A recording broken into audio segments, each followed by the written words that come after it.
Hello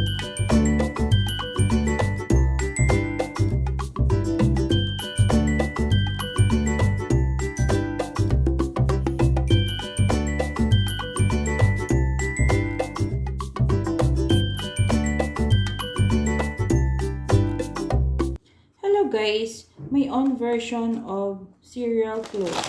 Actually, I have leftover cereals. I mean, I have cereals for a very long time already, so I didn't finish. So I will make this into a float. Except, instead of mango, lagyan siya natin ng cereal. Then, layer-layer lang natin yung cream at saka milk. Actually, may milk ako long time ago na to.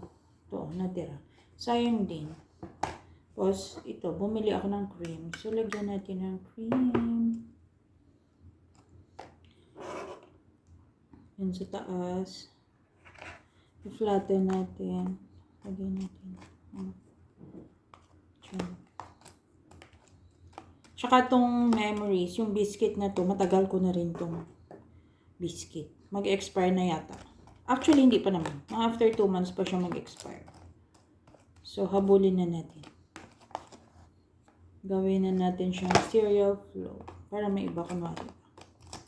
Okay, lagyan natin dyan. The process is the same. Kaya lang, yun nga. Instead na prutas, cereal ang ilagay natin.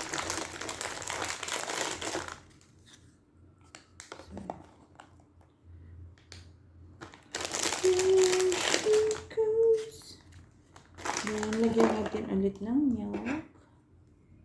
Okay. Konti lang.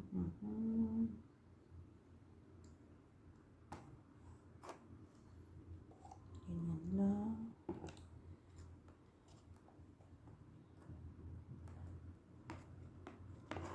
Anyway, ma-absorb din yan later.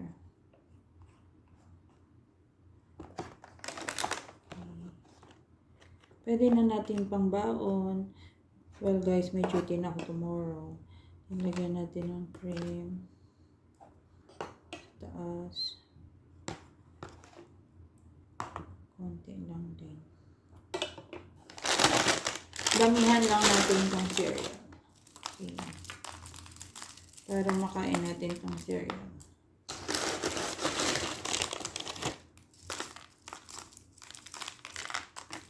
Yan.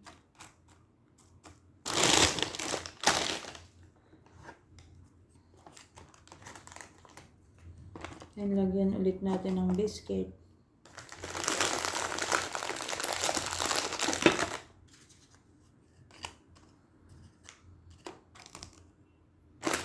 Okay. Lagyan natin ng cream.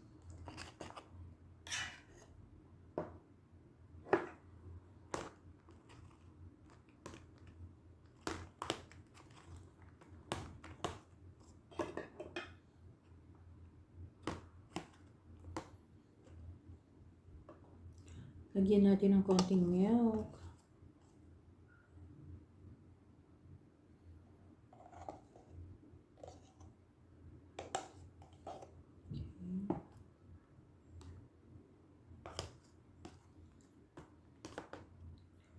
Toppings natin ng cereal ulit.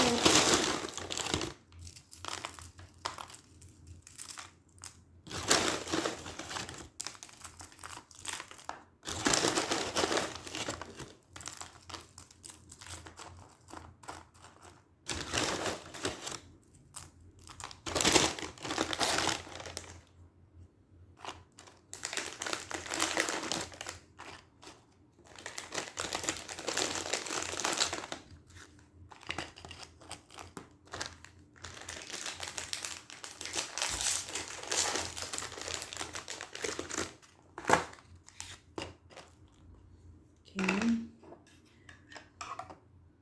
Lagyan natin ulit ng cream.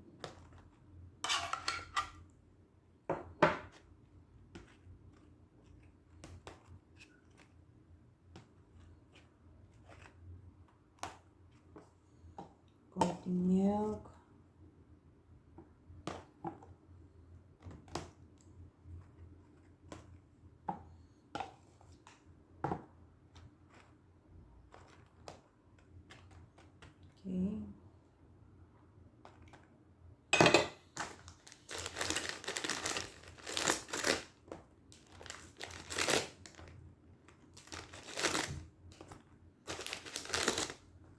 biscuit ulit. Excited na ako guys, nakainin to actually. Yan. Ubusin na natin tong biscuit.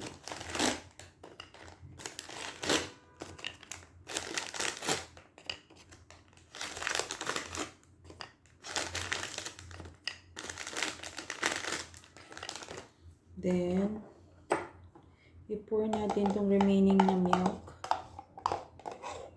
Okay.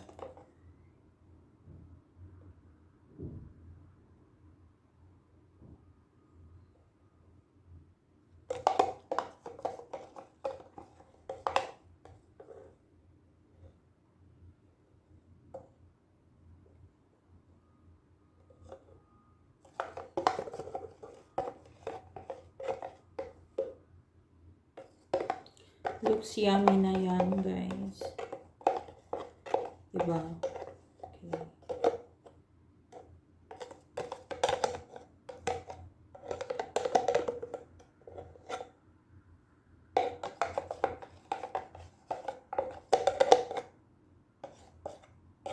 Sayang kasi yung remaining milk.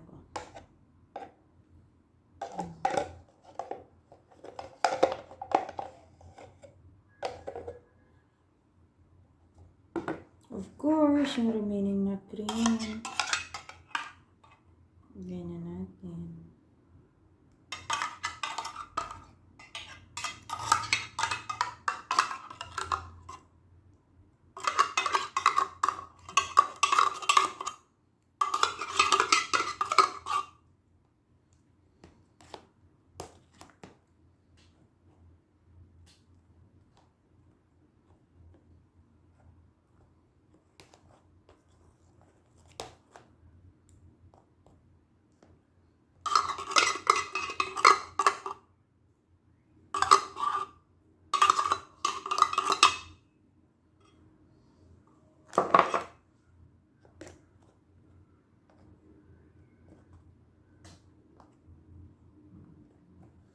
Tsaka sa finale, lagyan po natin siya ng cereal. Okay.